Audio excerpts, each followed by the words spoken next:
Certains couples mariés éprouvent un tel détachement émotionnel et sexuel qu'il en coûte plus cher à la relation que le divorce réel, disent les experts.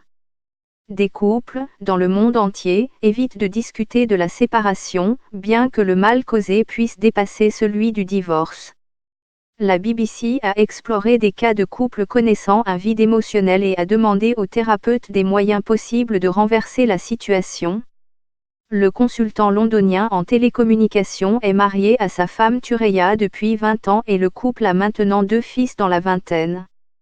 L'homme de 46 ans est un commentateur social et politique actif avec des centaines de followers sur Facebook, mais en parlant de sa relation avec sa femme, il dit que cela a pris un tournant, de l'amour passionné à une sorte de respect mutuel comme vous trouverez entre 2 collègues au travail. Tout a commencé après la naissance de notre premier fils. Il semblait que l'attirance émotionnelle et sexuelle soit sortie par la fenêtre. C'est le cas depuis, dit-il.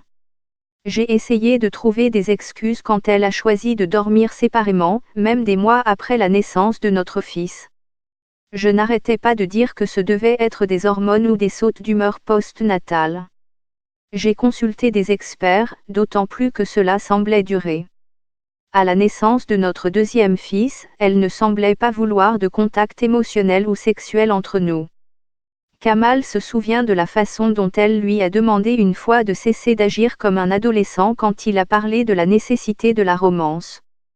Quand j'ai essayé de l'approcher, elle a dit que je devrais me comporter comme un père maintenant, ajoute-t-il. Thureya pense qu'elle est l'épouse idéale parce qu'elle s'occupe des enfants et de la maison et des apparences d'une famille.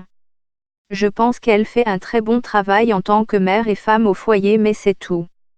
Il se retirait souvent dans sa chambre et se consolait avec la compagnie virtuelle de centaines d'amis Facebook. Ce qui a commencé comme des commentaires et des goûts s'est rapidement transformé en contact romantique et sexuel, dit Kamal. J'ai eu du mal à résister à de jolies jeunes femmes qui s'intéressaient à moi, à un moment où je me sentais mort émotionnellement et notre mariage sans vie. Kamal est sûr qu'il n'est pas seul dans cette situation, les gens peuvent me juger, mais je ne suis pas le seul. Il y en a beaucoup plus comme moi, des dizaines parmi mes connaissances.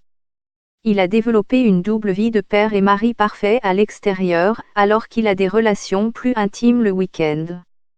Plutôt que d'essayer de trouver des excuses, le sociologue ami d'Aluminium Hashimi pense que cela servirait mieux Kamal à discuter ouvertement de ses besoins et de la situation avec sa femme. Souvent, le meilleur moyen est de trouver un terrain d'entente, un compromis pour les 2 parties, aidant à éviter les erreurs et le sentiment croissant d'aliénation. La femme ne doit pas négliger la partie sexuelle et émotionnelle de tout mariage, quelque chose à la fois naturel et essentiel pour maintenir l'amour. Pour le thérapeute et conseiller Amal Aluminium Ahmed, il est essentiel que les gens cessent de dire nous avons fait tout ce qui pouvait être fait. Elle conseille plutôt de penser aux bonnes choses, même aux souvenirs passés et aux moments où ils ont réussi à surmonter les difficultés ensemble. Chacun devrait essayer de prendre l'initiative dans la relation. La positivité est contagieuse, ajoute-t-elle. Cela lui a coûté un de ses seins, ses ovaires et son utérus. Cela a profondément affecté son énergie et augmenté son anxiété. Les opérations ont presque coupé sa libido, dit-elle. Maintenant, ma seule fenêtre sur la vie est à travers mes filles. Quand elle a découvert ce qu'il faisait, elle lui a fait choisir entre elle et l'autre femme. Il l'a choisie car il savait qu'il perdrait aussi ses filles s'il choisissait l'autre femme. Si c'était l'inverse, je l'aurais soutenu jusqu'à la fin. Le mariage est pour le meilleur et pour le pire. Peut-être que les hommes devraient apprendre à être moins égoïstes, a-t-elle ajouté. Pourtant, Mitra admet qu'elle ne peut pas répondre aux besoins de son mari et dit qu'elle se sent coupable. Pendant ce temps, je ne peux pas accepter qu'il m'abandonne. En tant que femme, je ne peux pas me sentir indésirable. À part son travail, il ne fait pratiquement rien d'autre. Il est toujours silencieux. Même sa fille dit qu'il est ennuyeux, explique Mitra. Malgré le besoin désespéré de conseils conjugaux, beaucoup dans les communautés asiatiques et occidentales ont du mal à avaler la pilule. Samar, 29 ans, a quitté la Syrie pour la Turquie en 2015 où elle a épousé un Turc pour échapper à la vie d'une réfugiée, en particulier une femme réfugiée qui est souvent victime de harcèlement. Elle pensait que le mariage était la seule solution décente mais elle a été choquée de constater que la famille et le milieu social de son mari étaient très différents des siens. Ma vie entière consiste à prendre soin des enfants, de cuisiner et de nettoyer, et de répondre à ses demandes, a-t-elle déclaré à la BBC.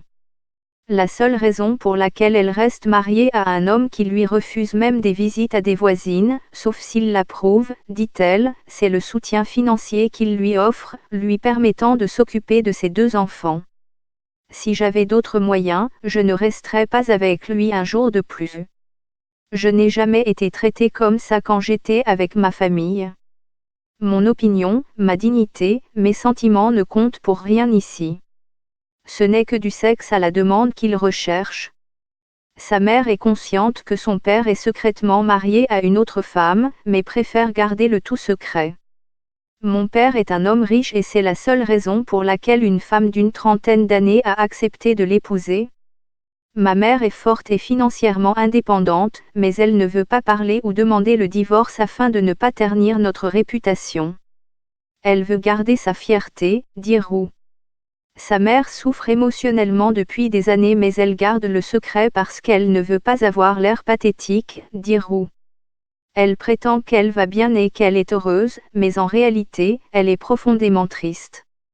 Sa mère a refusé de demander un avis juridique parce qu'elle voulait garder l'autre mariage de son mari secret.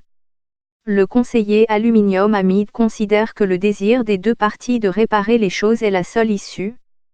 Si l'un d'eux marginalise l'autre ou l'offense, les choses ne feront qu'empirer. Ils ont besoin de parler ouvertement et de choisir leurs mots avec soin.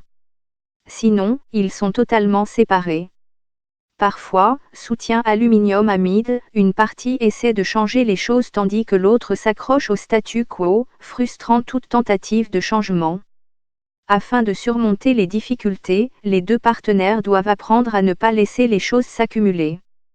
Ils devraient parler fréquemment, en utilisant les bons termes afin de ne pas offenser, ajoute Aluminium Hamid. Si le mari ne surprend pas sa femme avec un cadeau, elle peut, elle, être la première à le faire. Prendre des initiatives peut engendrer du positif, dit-elle.